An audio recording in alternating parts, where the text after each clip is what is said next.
Hello, welcome back to our channel. For today's video is how to get your Snapchat dark mode for Android and iPhone.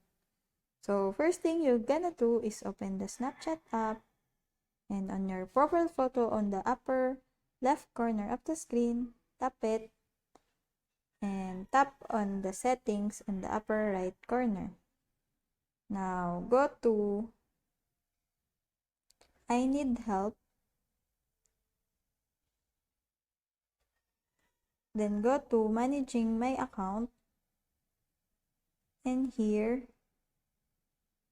you're gonna go to settings and permission. Go to settings, and here there is how to enable dark mode on Snapchat.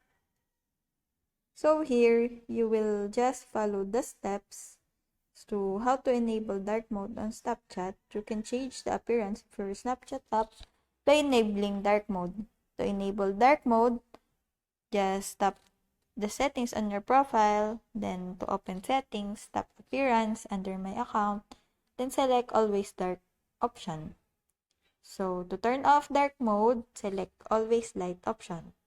But there's a note that dark mode is currently only available for Snapchatters in iOS. So right now I'm using my Android phone. So unfortunately, I cannot make the dark mode on my phone. But if you're using your iPhone, you can follow the steps above.